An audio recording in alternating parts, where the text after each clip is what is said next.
मूर्तिकेचे पावित्र्य तव तू राखिले, स्वराज्य स्वप्न तू साकारले. गरजुनी केला हिंदोत्सव साजरा, शिवराय तुम्हास मानाचा मुजरा. रायगडी मंदिरी वसे माझा राया, चरणी वाहते त्यांच्या अखंड मी काया. जगदेश्वरा समान ज्याची ख्याती, अखंड वर्णिते मी राजा शिवछत्रपती. 12 बलुतेदार आणि 18 लुतेदारांचा राजा, कुळवाडी भूषण बहुजन प्रतिपालक छत्रपती शिवाजी महाराजांची समाधी शोधून काढण्याचं महान कार्य महात्मा ज्योतिबा फुले यांनी केलं. राजांवरती पहिला पोवाडा ही त्यांनीच लिहिला. आशिया खंडातला असा एकमेव विचारवंत की ज्यांनी विचारांचं जागतिकीकरण केलं, तेही 150 वर्षांपूर्वी. विचारांचं जागतिकीकरण करणाऱ्या आणि पहिली शिवजयंती साजरी करणाऱ्या महामानवाला माझे विनम्र अभिवादन. प्रथम वंदन भारत देश घडविणाऱ्या सर्व महान पुरुषांना, राष्ट्रमाता राजमाता माँसाहेब जिजाऊंना, पुण्यश्लोक अहिल्यादेवी होळकरांना, महामानव डॉक्टर बाबासाहेब आंबेडकरांना. छत्रपती शिवाजी महाराज होते तेव्हा आमच्या घरापुढे सडा होता आणि आज मात्र राडा आहे. राजे होते तेव्हा आमच्या घरापुढे रांगोळी होती, आता मात्र घरातील माणसेच रंगोली आहेत. राजे होते तेव्हा आमच्या घरापुढे तुळशी होत्या, आता घरातली माणसंच आळशी आहेत. एक्सक्यूज मी, मेरा दिल तेरे पे फिदा रे अशी म्हणणारी तरुण कार्टी या महाराष्ट्राच्या मातीमध्ये जन्म घ्यायला लागली आणि या महाराष्ट्राचा इतिहासच बदलून गेला. राजे होते तेव्हा भरून राहत होते सुहासिनीचे कपाळ.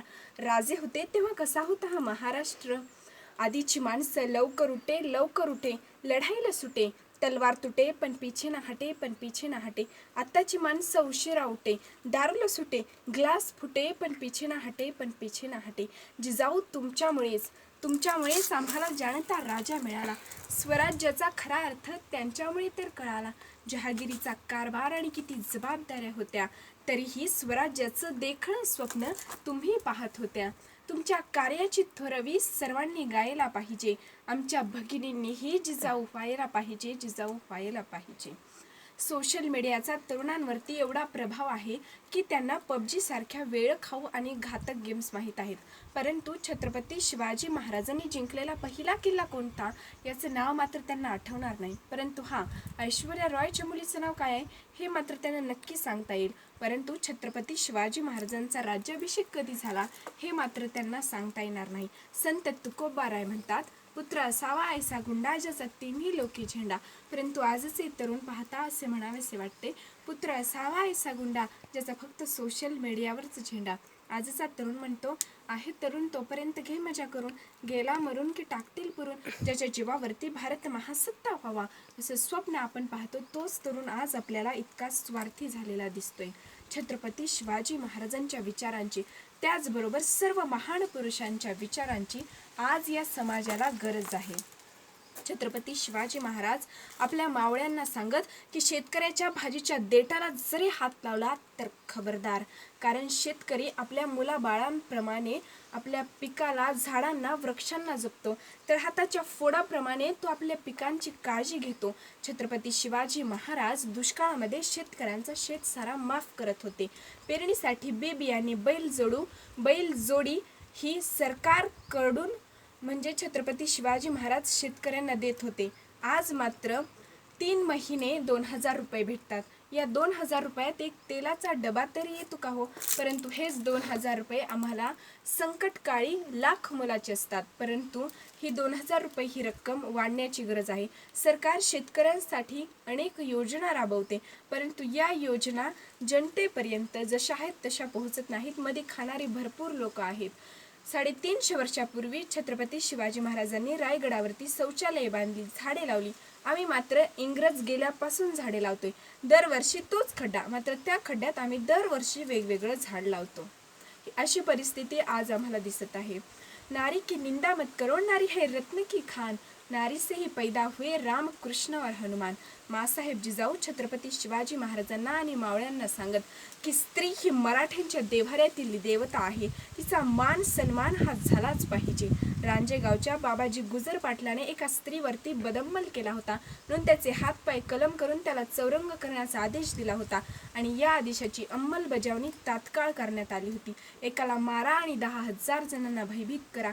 आज मात्र बलात्काराचे केसेस 3-3, 4-4 वर्ष रखडताना आम्हाला दिसतात. अरे नव्हते कायदे आणि कलम तरी सुखी होती प्रजा, कारण तख्तावरती होता माझा शिवाजी राजा, माझा शिवाजी राजा. सम्राट चंद्रगुप्तानंतर त्याचा मुलगा सम्राट बिंबिसार आणि सम्राट बिंबिसारनंतर त्याचा मुलगा सम्राट अशोक आणि सम्राट अशोकानंतर शेकडो वर्षानंतर भारतात जर कोणी आरमाराकडे लक्ष दिलं असेल तर ते म्हणजे छत्रपती शिवाजी महाराज. परकीय लोक इंग्रज, डच, फ्रेंच, पोर्तुगीज, मोगल हे समुद्रामार्गे भारतात येतात. भारताला 3ही बाजूने समुद्र आहे. आक्रमण झाल्यास समुद्र मार्गाचाच अवलंब केला जाईल हा छत्रपतींचा विचार आज वर्तमान काळात सत्य ठरला. कसाब आणि त्याचे साथीदार हे समुद्रमार्गेत भारतात आले. आजच्या राजकीय नेत्यांनी जर छत्रपतींचा विचार अंमलबजावणीत आणला असता तर 3 दिवस मुंबई वेठीस धरली नसती, शेकडो जणांचे प्राण गेले नसते.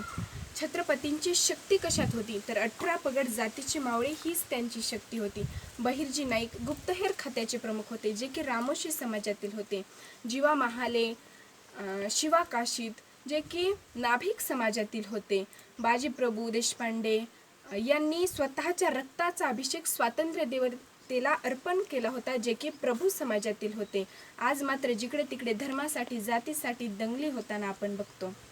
छत्रपती शिवाजी महाराज फक्त गडकिल्ले बांधून थांबले नाही तर त्यांनी भाषा बांधणीचे कार्य सुद्धा केले. अनेक लोक म्हणजे परकीय आक्रमणे, अफगाणी, मोगल, पोर्तुगीज, डच यांच्यामुळे आपली मराठी भाषा टिकावी, मराठी वाढावी, मराठी जपावी, मराठी भाषेचे मराठी पण टिकावे यामुळे त्यांनी राज्य व्यवहार कोशाची निर्मिती केली. शिव कालखंडात देखील अनेक वेळा दुष्काळांना सामोरे जावे लागले. शेरभर सोनं दिलं तरी तोळाभर धान्य मिळत नव्हतं. त्यावेळेस त्यांनी अनेक झाडे लावली आणि सर्व परिसर हिरवागार केला. त्यांनी आपल्या जनतेचे, आपल्या रयतेचे प्रश्न काय